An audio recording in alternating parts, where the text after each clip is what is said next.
So this afternoon, at this point, we're talking local board operations and duties. And I am Joann Lowey, local board relationship manager at Public Safety Retirement. And I have been with Public Safety about 28 years. I started out in accounting and went to retired members, and now I'm in this role. So there's a lot of information, so we'll go ahead and get started. But at any time, if you have questions, just please raise your hand. I believe we have people with the mics hanging around in case you do. As usual, whenever I start, I always like to make sure to reference statute, because that's where I'm always going every day. I have them up in front of me all the time. So these are the public safety statutes, and then the corp statutes, regarding a variety of things that local boards either question or at least need to reference at some point when I do receive emails or phone calls from everybody. Now what I did is I went through an exercise of looking at just the local board statutes for public safety and corp to make sure that I'm covering those items that are similar between the two plans. So this is regards to public safety, it's 38-847, and under corp, it's 38-893. So what is a local board and what does it do? So the local board is holds the administrative authority over the plan eligibility, disability, and line of duty death benefits now. What the aim is to ensure timely, impartial determination of eligibility and benefits. So each board for each employer consists of 5 members. 2 are appointed, 2 are elected, and then the chairperson. Now the chairperson, it varies in the statute as to how that employer gets that chairperson provided. Now when it comes to the oath of office for each of these 5 individuals, it does need to be completed within 10 days. And what that means is every new term, every new local board member does need to have that oath of office each time. It's not a one and done, even if that chairperson might be an individual who seems to, they're that designated person that does keep on the board. We do need that term start and end. It's typically a 4-year term. And then each new term, that oath of office does need to be taken. The board does elect a secretary. I did have that question recently, and it does state in both sets of statutes that the secretary is elected. So make sure you're going through that step when you do have that new secretary that's onboarding. The secretary records the meeting minutes and is a liaison for members, employers, and public safety. With the statutes that were changed in January of 22, new local board members and new terms do need to, plus the secretary, do need to complete the training within 180 days. And that training is available on the Public Safety YouTube channel, which is on our website under employers or under training. There's a training link there. And the 3 videos that are available is open meeting law, fiduciary duty, and legal review, and ethics. And combined, these videos are about 40 minutes. So we didn't make it we tried not to make it too long for everybody. And then you'll just need to email local boards at PSPRS to let us know who the individual was, who did the training, and the date that training was completed. Local boards do also need to retain independent legal counsel. There is shared fiduciary obligation to systems, membership, and assets. And the local board is an independent entity that is subject to state law.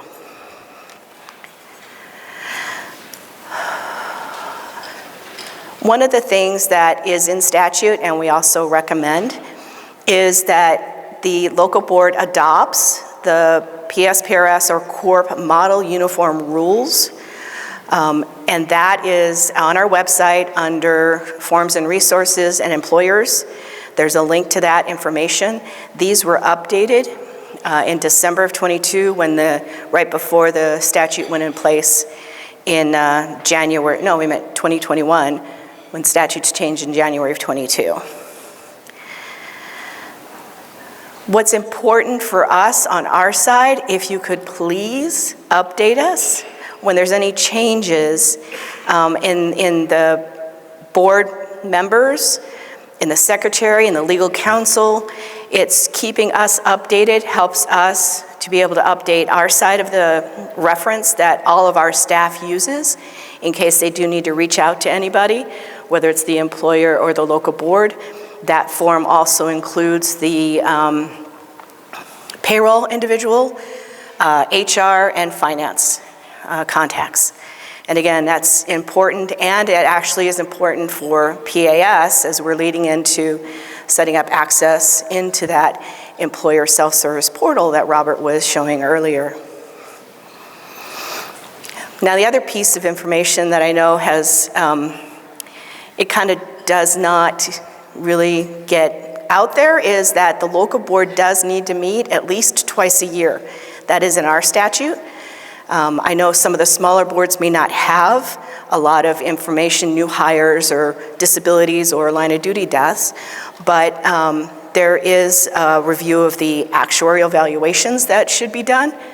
And then I had one the other day, I'm trying to remember what else there was. There's a variety, there's a couple of other things that, if you don't have anything that you need to address with regards to the responsibilities from statute, then you can always address these other issues in order to make sure that you have that 2 meetings a year. We do get the minutes, and they just updated statutes so that those minutes can be emailed to our office, and that those minutes can be emailed to local boards at psprs.com or by certified mail. That is still there. Local board duties and fiduciary concepts. So the local board decides member eligibility, disability, and line of duty death benefits.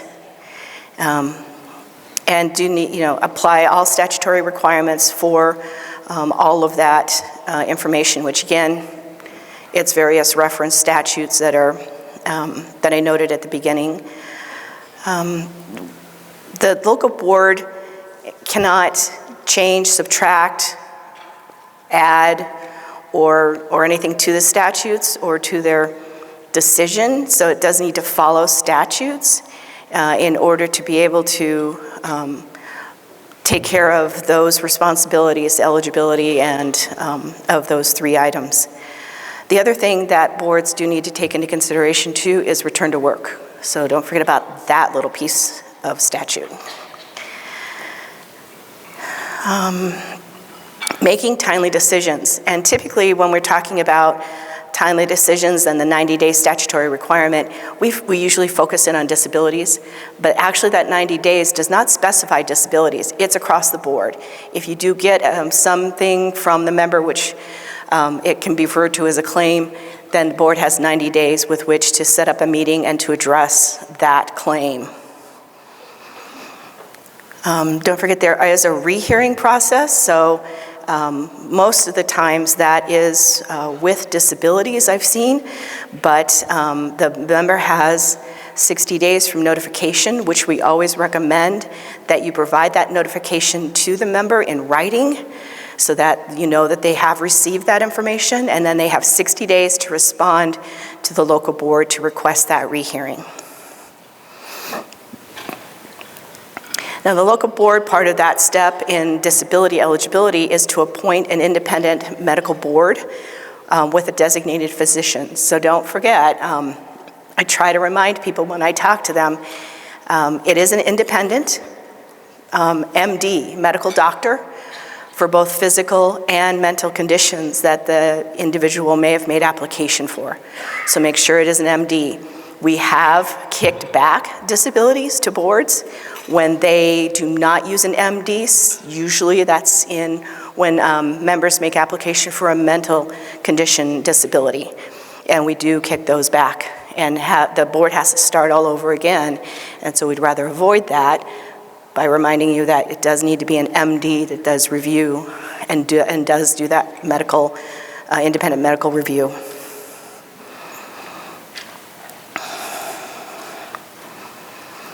Hiring independent counsel. This independent counsel for the local board cannot be employed or contracted with the employer or with any member organization or member. The counsel that's vetted and hired by the board is for the board.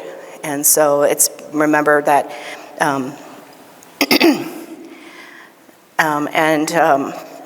at minimum, that legal counsel does need to review and those model uniform rules when they are hired on. And that independent counsel is there to help the local board. So you can adopt procedures to be followed when filing for benefits. Again, that's in the statute also, each sets of statutes for public safety and corp. But it's always good to partner with your legal counsel if you're going to develop those procedures. Membership eligibility. So remember, in order to participate under public safety and corp, it does need to be full-time employment. For public safety, it's regularly assigned hazardous duty, certification for both firefighters and police officers, and then the corp is by designated positions. So that's a state corrections officer, state and county or city detention officer, probation, surveillance, under AOC, and other designated by statute, which again, for corp, it's defined. Their designated positions are defined. It's always part of the process is to do a pre-hire physical. The local board can designate a physician or clinic that will do those reviews. And so you need to work it out with your employer if you need to. This is to identify physical and or mental conditions that existed prior to plan membership.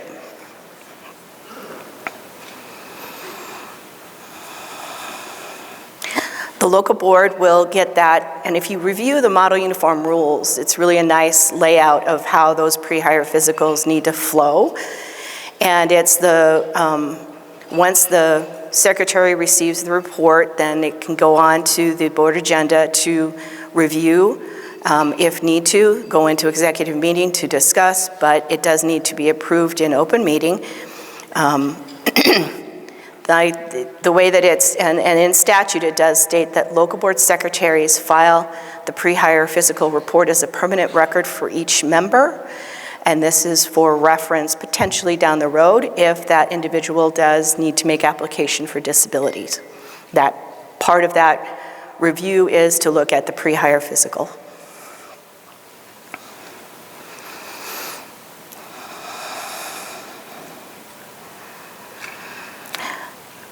So I'm going to go a little bit into return to work. I know that this is something that is challenging out there. So for corp, the retired member is employed by an employer from which the employee retired in a designated position. And if that employment occurs less than 6 months, or if employment occurs at least 6 months after retirement. The way that it states it is that as long as that individual waits 6 months, they can come back to work. The board's still going to review it to determine what position they're coming back to do. But at least if they've made that 6 months before they've come back, then their pension will not be suspended. If they come back before 6 months in a designated position, then their pension should be suspended. If the individual is hired back into a corp designated position, then the employer will need to pay ACR on behalf of that retired member. Again, it's for corp, it's all about designated positions.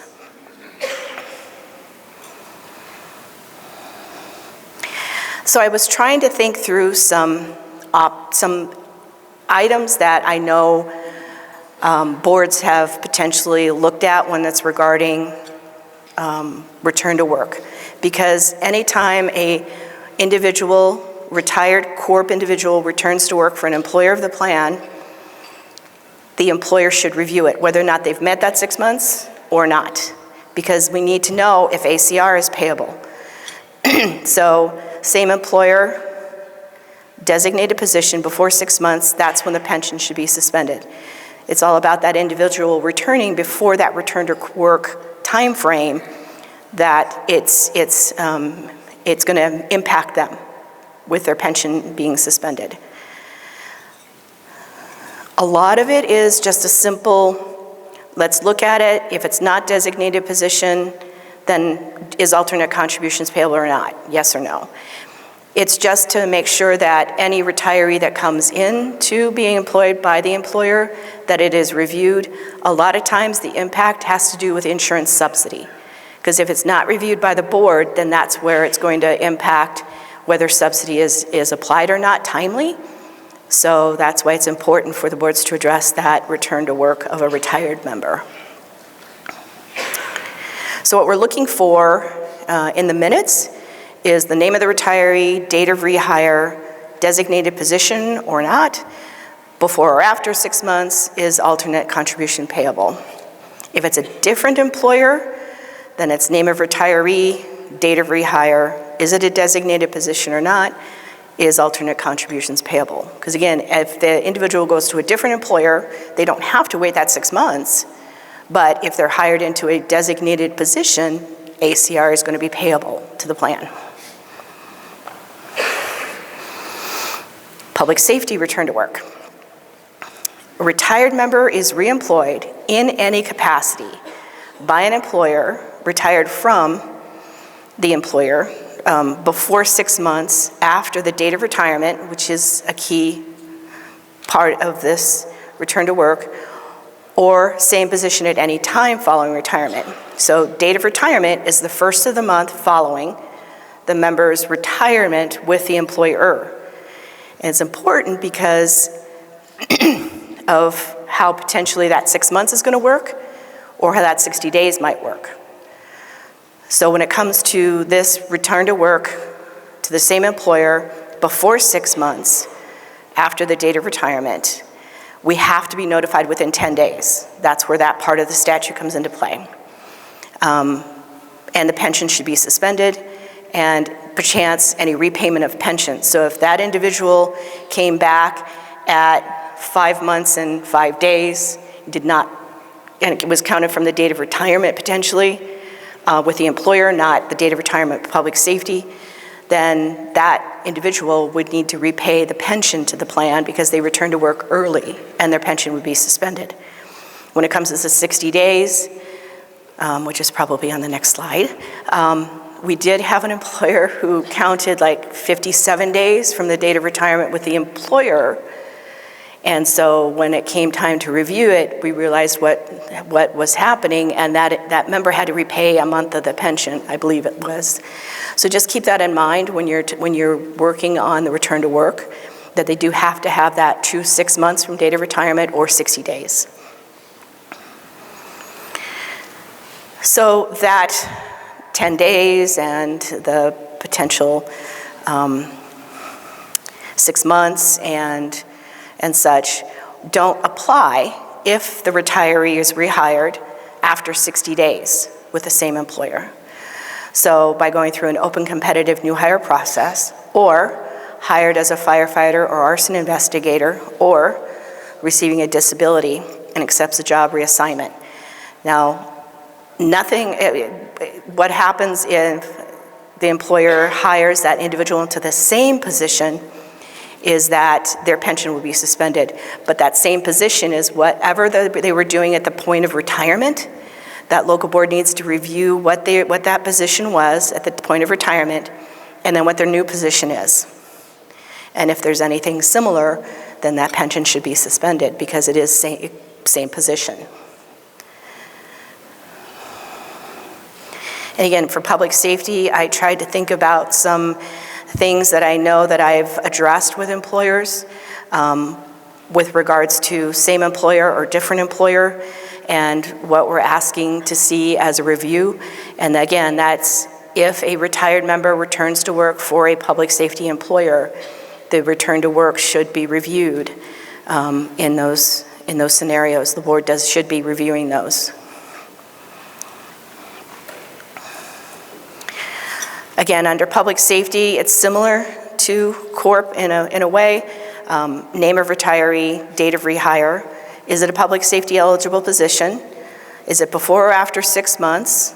Is that they wait 60 days and go through that open competitive new hire process? And is alternate contributions payable? Again, if the individual is in a public safety eligible position, but it's been determined that it's not the same position, but it is public safety eligible, then alternate contributions are payable to the plan.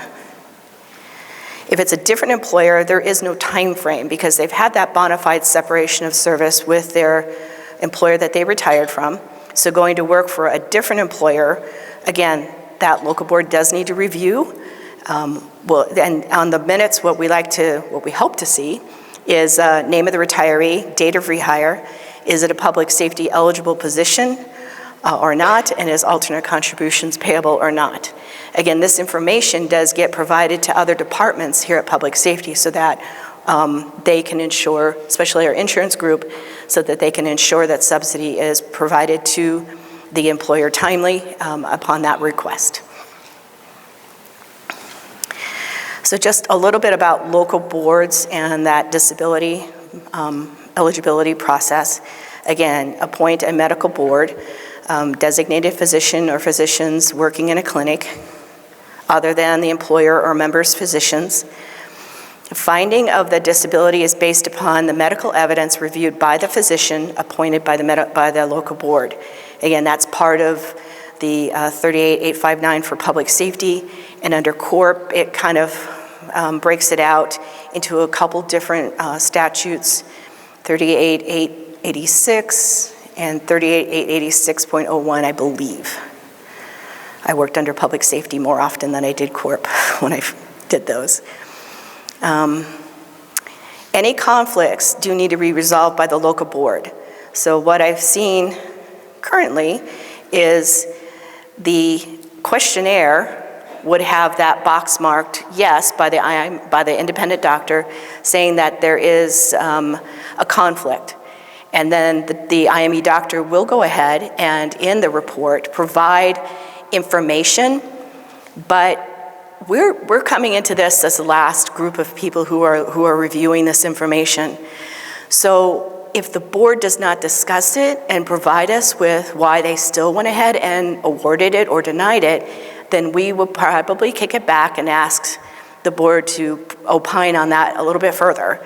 So that's the one thing I would say is when we get those minutes, please talk about it as much as you can. It is open meeting, but provide us with some information because just awarding it or denying it does not give us, it gives us that, information that we need, but it's always nice to know a little bit more, if you can, to give us some information. Because again, we're the last group. We don't know what's been going on, so we're trying to make sure that every statute requirements are followed when we do review.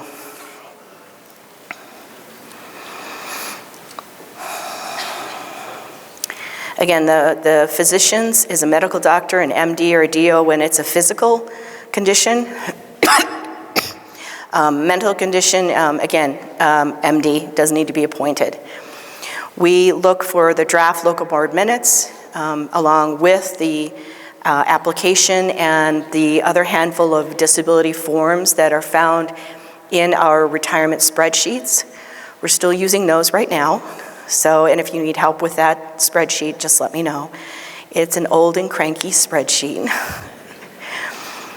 The questionnaire needs to be completed by the local board and the independent medical doctor, But if the board does not appoint that medical doctor for whatever reason, the board still needs to fill out their portion of the questionnaire, because that helps us see, okay, this is why the board did not need to appoint an independent medical doctor to review. Again, partnered with the minutes, explaining that also is very helpful. Normally, the disabilities are effective the first of the month following the date of termination or retirement, depending upon, you know, what's happening with the member, which we always review the member's record and help the board with that determination if they need it. Line of duty death is what we have, of course, seen is an active deceased member. Again, the eligible spouse, for an active deceased member, the eligible spouse is, as long as they were married at the point that that primary member passed away. Now, a retired deceased member, the spouse does need to be, they need to be married for at least 2 consecutive years at the time of the member's death. So there's 2 different ways to make sure that that eligible spouse would be able to receive that benefit. Death was a direct and proximate result of performance in public safety duties. It does not include suicide. We do review death certificates, and if need be, there might need to be a medical review. Okay, that part is done. Any questions? I do have a question. I'm a little bit, I got confused about the return to work requirements for public safety. So if it's the same employer, the person returns to work after 6 months to the same position, is only the ACR applicable, or will the pension be suspended if it's the same position after 6 months? Okay, so if an individual waits 6 months and then is reemployed but in the same position, then the pension, same position has been around in statute for a number of years, so it says there's specific verbiage in there about how it's worded, but if the individual at any point in time after retirement is rehired back into the same position, their pension does need to be suspended.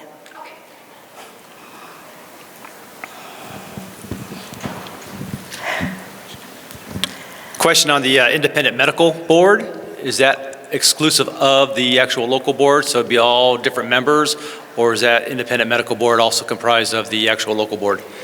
It's referenced in statute as a medical board, but it's basically that local board is going to potentially direct the secretary to find an independent medical doctor to review this disability and to meet with the member.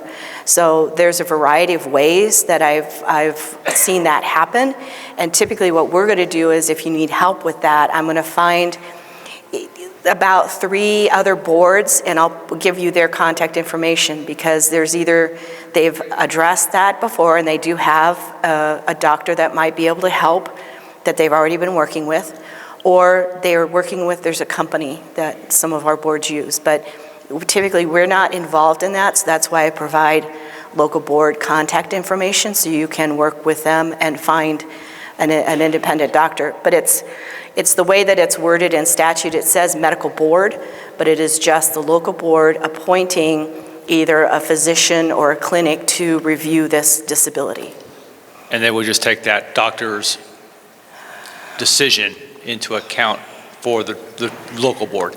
Right, so typically what I've seen through the years is they'll have a report about their meeting with the member, reviewing of the medical records, and then there is questions for the questionnaire that the independent doctor should answer and opine on. Usually I've seen it that way.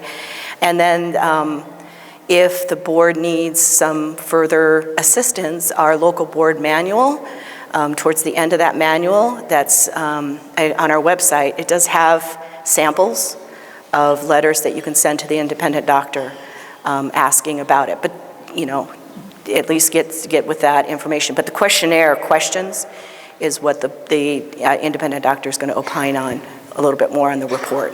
Perfect, thank you. Just to follow up on that, where in your experience are you seeing the departments maintain the initial medical records within the department itself, or do we send those out to you, or what have you seen? The pre-hire physicals, that is kept by the local board secretary in a secure area. Okay. That is kept on the local board side.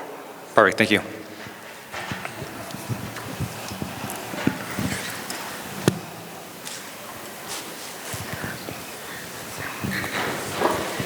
So a question for someone who's in a drop and they separate from employment, are they still have to wait the 6 months without a suspension of pension, or can they come back to work because they've technically retired during the drop? How does it work with people in a drop? Drop is when you terminate employment and retire. That's what we're looking at. It's all about that. It's not about the fact that you were in drop or not. It's the fact that you're going to start receiving your pension as of the first of the month following. So that individual would need to either wait the 6 months or the 60 days if they're going back to work for the same employer of the plan that they retired from. If that individual in drop retires and starts receiving their pension and goes to a different employer, there is no time frame that they need to meet. It's only same employer, any capacity.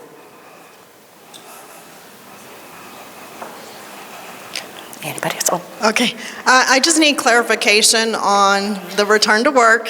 So let's say the person is retired, whether it be drop or normal retirement. They're coming back to work with the same employer, but it's an open, competitive hiring process, so they go through that process. And they go into a non-eligible PSPRS position. Is the employer actually paying the alternate contribution rate? Because I thought I saw on your slide it said yes.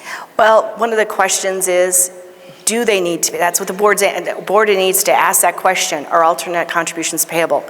In that scenario, no, they're not. So the board would address that and say they're not in a public safety eligible position and alternate contributions are not payable. Okay. So I'm still trying to think of better ways to hopefully address that return to work, but. Okay, thank you. Yeah. Mm-hmm. Oh. I just wanted some further clarification on the pre-existing conditions. Aside from sending out the certified letter, should those pre-existing conditions that were identified be on the agenda? I believe that has to do with HIPAA, and Okay. so no, you wouldn't, but that's what executive meeting is for, if you need to address that more closely. Any other questions?